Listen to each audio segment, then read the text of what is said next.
Hello, friends, and welcome back to the new episode of r/IDontWorkHereLady. Today we have 3 more news stories waiting for us, so sit back and let's get started. If you wear black clothes, you definitely work here, at least for the Karen from our first story. Every day we wear black.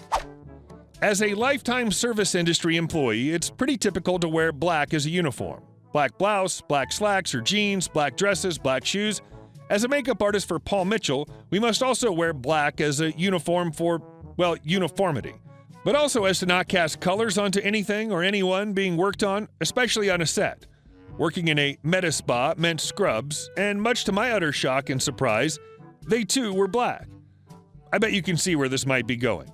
I wear black practically every day, from head to toe, but trendily or fashionably as to look less emo/goth and more stylish or possibly a very angsty witch, think AHS COVID.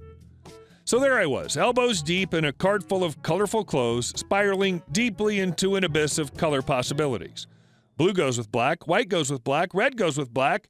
I'm 6'3", so I have to try everything on, and I'm near the dressing room, about to try on my first haul, when I get yelled at.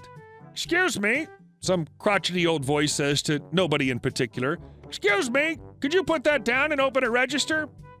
I hope someone helps her. Her voice is grating. "Excuse me, you're needed over here." I look up from my rainbow clothing vomit, spilling out of my tiny cart to see several women looking at me, then back at the woman talking. Surely she's not talking to me. "I can't believe you just ignored me. Excuse me, are you deaf? Open a register. The line is too long." Surely she does mean me. I can't believe she could talk to an employee like that. Wait, yes I can.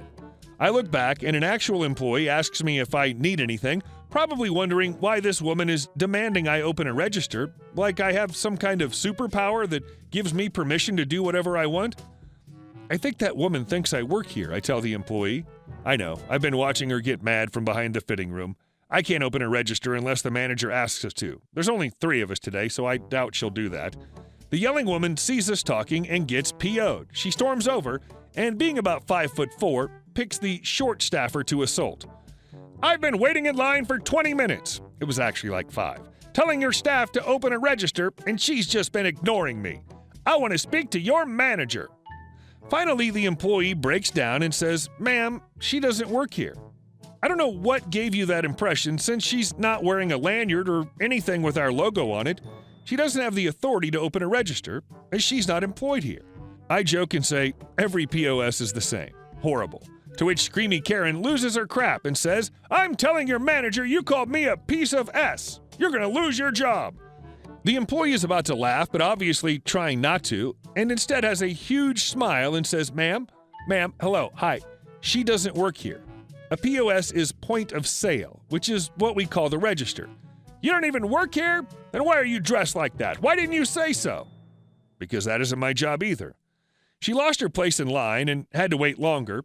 I tried on my cart of clothes and found many things that go with black.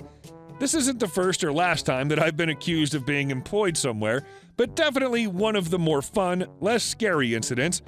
I typically get mistaken for management. Or a cop. LOL. I don't work here, but that doesn't make me an R-word.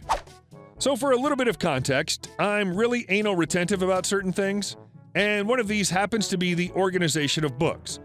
I shop quite often at second-hand stores, Value Village and the like, and it always frustrates me a little how disorganized the bookshelves are. Now, don't get me wrong, I understand that the employees don't have time to organize them and don't expect them to be organized, but I personally find it very frustrating to see them. Because of this, if I have spare time, I'll sometimes go to a secondhand store and organize 1 or 2 of the bookshelves, alphabetically by author's last name. I know it might make me the biggest nerd in existence, but it gives me a sense of satisfaction. And I'm not hurting anybody. Now, I 100% understand that when I do this, I look like an employee. The store I go to most often, a St. John Vincent de Paul's, doesn't have any uniforms, but there's nothing to distinguish me from the employees. When people approach me and ask for help, I'll either direct them, if it's something simple like where the shoes are, or I'll let them know that I don't actually work there. I just like organizing books. I sometimes get some strange looks, but people are usually pretty good about it. But of course, there always has to be the one a-hole. Anyway, so a few months ago, I was in the shop organizing like I usually do. I had headphones on and had my music turned up, which is why I didn't notice the middle-aged woman talking at my back at first. In fact, I only noticed her when she tapped my shoulder pretty hard. I took my headphones off and turned around. Me is me, L is lady. Oh, I'm sorry, did you want to look at the bookshelf? No, though I do think it's incredibly rude and unprofessional that you have your headphones on. Oh, I don't actually work here. I just like organizing bookshelves. I know it's a bit odd, but I enjoy it. At this point, the lady rolled her eyes so far back into her head that I was pretty sure she was trying to examine her brain. Whatever, I just need you to check the back for these in a size 9. She held out a pair of heeled shoes. Like I said, ma'am, I don't work here. And even if I did, this is a second-hand store. Everything here is a donation. They don't carry multiple sizes. She starts getting louder at this point. Look, it's fairly obvious that you work here, and I want you to know that you can't pull bullcrap like that with me. I know that you have stocks back there, so I need you to go find these in a size 9. Look, ma'am, I'm really sorry, but I neither work here, nor does this store carry shoes in multiple sizes. Now, I was trying not to cause a scene, since this store is nice enough to ignore me while I spend a couple of hours at a time organizing their shelves and not buying anything. I don't want to give them any reason to not want me in the store. But this woman's voice was loud enough to attract the attention of one of the actual employees. Hi, the employee says. Can I help you ladies with anything? Actually, yes, you can. You can find a manager and tell them to fire this girl. She had headphones in while she was working, and she's been incredibly rude to me. She's refusing to help me and keeps telling me she doesn't work here. Her voice is now attracting bats and causing dogs to whimper. I'm sorry, ma'am, but she doesn't work here. She just likes to come in and organize the bookshelves. But I can help you if you'd like. What do you need? Don't you start with that. She works here. Who in the bloody hell organizes books? Is she R-word? At that point, the employee's previously mildly bewildered face turned to stone. Ma'am, I would request that you refrain from using language like that. Why? Either she works here and is just a lazy bee, or she actually just stands here organizing bookshelves and is therefore some kind of R-word. So which is it? Ma'am, I'm going to have to ask you to leave the store. We cannot support the use of that kind of language. The employee ended up needing to get the manager, a large man, to escort the lady out since she was refusing to lose. I actually ended up talking a bit with the employee afterwards, and we had a good laugh at the fact that this woman was trying to get a size change in a donation-based charity store. I still go back there on a regular basis, and thankfully I have not seen that lady again. I honestly cannot believe that people like her exist in real life and not just on the internet. How my new boss lost his fingers. Back in the early 2000s, I was a management trainee for a manufacturing company in the UK, and I was responsible for quality control and production management.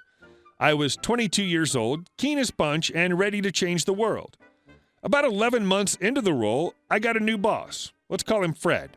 Fred was also the company owner's son and was basically a 45-year-old F-up who'd only ever been a drug dealer/DJ and now stood to inherit the entire company. And he would deviate from screaming at you for the most benign thing ever to, I can't deal with the pressure, so I'll go home for the day in a matter of hours.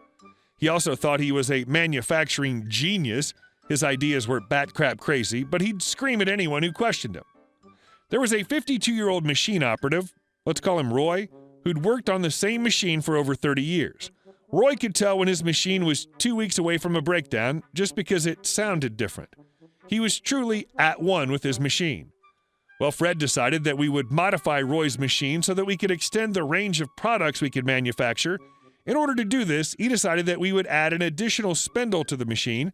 The problem was that each product would finish at a different time, and you'd need to remove a product from the machine while the other one was still spinning. Roy protested and said he'd never use it, but Fred went ahead and modified it over the weekend with a subcontractor. On Monday, Roy said, "You must be joking, I'm not using that." Fred said, "You will use it, or you'll be looking for a new job tomorrow." Roy said, "It's not safe, and I won't use it. If you try to make me, I'll report you to the HSE." Then Fred said, "If you report me, I'll make sure you don't find work ever again."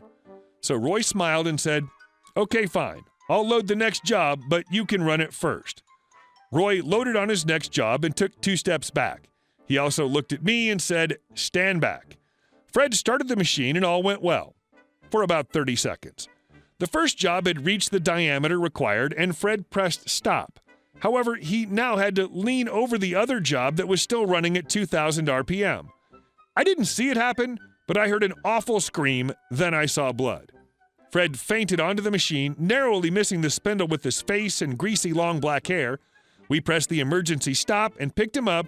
It was then that I spotted his fingers in the machine. I picked up 2 middle fingers and gave them to a colleague to put into a freezer bag, which was a waste of time because they couldn't reattach them. Fred never came back to work. Apparently, he told his father he wasn't cut out for running the company, and I also left about 6 months later. I saw recently that it was bought out in a management buyout, and good old Roy was the operations director. Good for him. Never argue with an old-timer about safety. You don't last that long in manufacturing without knowing exactly how to avoid disasters before they happen. And thank you all for watching the video to the end. I'll see you in the next one.